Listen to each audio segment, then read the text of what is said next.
Bem-vindos ao Doxa e Episteme. Hoje temos mais um episódio do bloco Sociologia em Casa, com o tema Uma Nova Visão do Poder.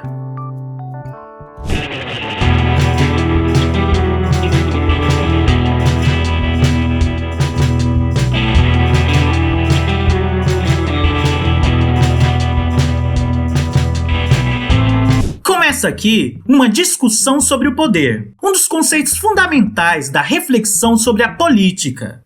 Como outros conceitos das ciências sociais e das ciências em geral, este teve diferentes interpretações ao longo do tempo. Uma delas foi proposta pelo filósofo francês Michel Foucault, 1926 a 1984. A grande inovação de Foucault foi mudar o foco dos estudos sobre o poder. Na maioria dos trabalhos de ciência política, a discussão sobre poder e política se deu em torno do Estado, do governo, dos grupos que pretendem conquistar o governo, como os partidos políticos, ou influenciar suas decisões, como os movimentos sociais, ou das relações entre os estados, como nos estudos de relações internacionais.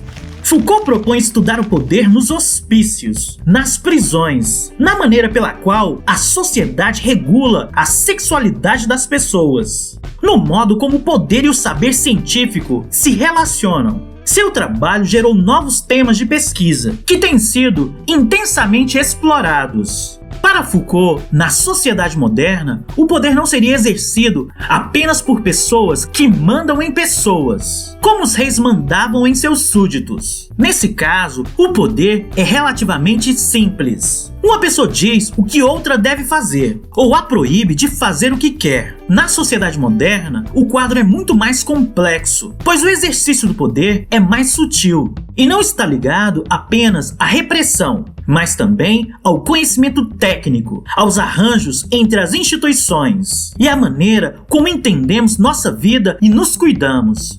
Uma maneira de observar o exercício do poder na sociedade moderna é analisar como o crime é punido e administrado. Em muitas sociedades é comum que a pena para boa parte dos crimes seja um castigo corporal, chicotadas, torturas, mutilações ou até mesmo a morte, em alguns casos de modo especialmente cruel. Pense, por exemplo, no caso de Tiradentes, que lutou contra o governo colonial português, o que do ponto de vista de Portugal era um crime. Para Tiradentes, o inimigo era o rei de Portugal. Para o rei de Portugal, não houve dúvida sobre o que fazer após o fracasso da rebelião. Tiradentes foi condenado à morte por enforcamento, e seu corpo foi mutilado e exposto ao público. Ainda existe violência aberta, e muitas vezes extrema, contra presos no mundo moderno. Mas em grande parte dos países democráticos, uma punição considerada justa não deveria incluir violência física. O mais comum é que o condenado seja confinado em uma prisão, construída e administrada para facilitar a supervisão.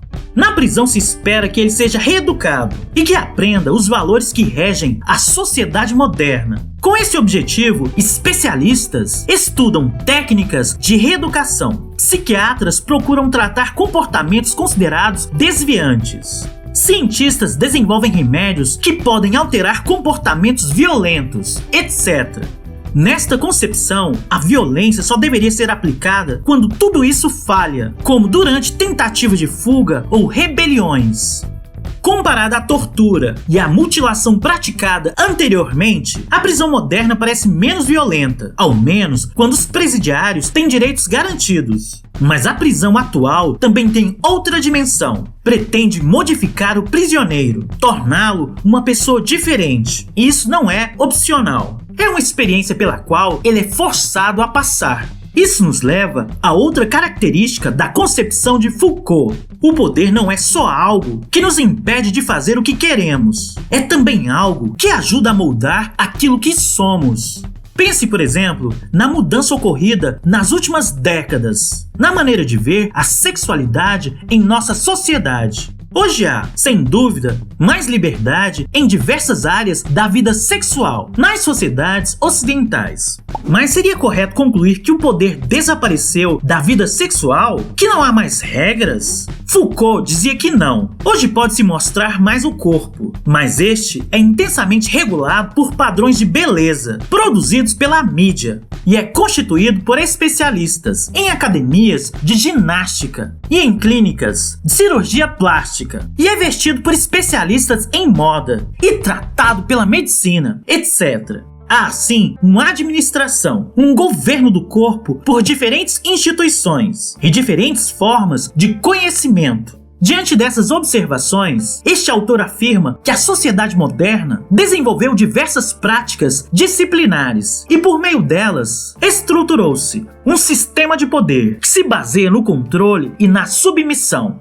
Foucault, enfim, chamou a atenção para a presença do poder em áreas da vida social, em que ele não é óbvio. Além do poder estatal, exercido abertamente por meio da repressão, uma infinidade de micropoderes é exercida nas escolas, nas empresas, nas prisões, na utilização do saber técnico, inclusive das ciências sociais, sempre pelas autoridades. Esses micropoderes são exercidos de maneira muito sutil, impregnada no cotidiano, e afetam profundamente nossa formação e, é claro, nossa experiência como indivíduos. Mais recentemente, o filósofo Gilles Deleuze, 1925 a 1995, argumentou que formas mais novas de poder surgiram no mundo moderno.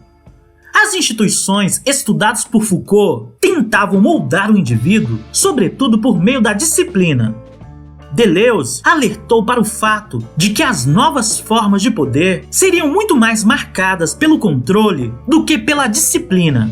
Em uma sociedade de controle, como Deleuze definiu, o resultado dessas mudanças nas relações sociais, o poder se exerceria por meio de mecanismos que influenciam o comportamento de um modo muito mais sutil. Por exemplo, alguns presídios hoje em dia têm permissão para viver fora da cadeia, com tornozeleiras eletrônicas, que informam a sua localização às autoridades.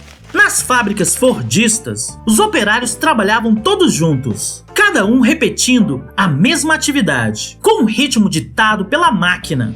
Hoje, muitas pessoas trabalham em casa ou em outros locais de trabalho bem menos disciplinados do que as fábricas antigas. Entretanto, ainda são controlados por metas de desempenho, sistemas de bônus e outras formas de avaliação, além de outras formas de avaliação. Tanto as formas de poder estudadas por Foucault, quanto as estudadas por Deleuze e muitas outras, existem na sociedade moderna.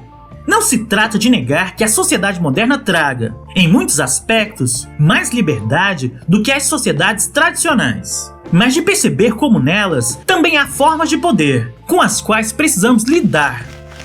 Você já pensou nisso? A adolescência é muitas vezes vista como uma fase de rebeldia, de contestação dos valores e dos padrões. E há alguma verdade nisso. Os jovens constantemente questionam os pais e professores. E até certo ponto, isso é muito importante para desenvolverem a capacidade de pensar por si mesmos. Entretanto, vale a pena refletir. Se esses jovens, ao se distanciar das formas relativamente simples de poder existentes na família, na qual os pais mandam e os filhos obedecem, não podem se enredar em relações de poder mais sutis. Por exemplo, é possível que o mesmo jovem que questiona as ordens de sua família aceite sem questionamento as imposições para participar de grupos sociais em sua escola. Por exemplo, o grupo dos populares. Ou normas e comportamentos referentes a vestuário, consumo e sexualidade comuns entre os jovens modernos. Ninguém defende que o jovem nunca questione a autoridade, mas é importante ter em mente o risco de simplesmente passar de obediências mais simples para obediências mais complexas e nem sempre evidentes. Oi, caso você tenha gostado do vídeo, dê um like, assine e compartilhe com os amigos. Todo comentário é bem-vindo. Forte abraço e vitória sempre!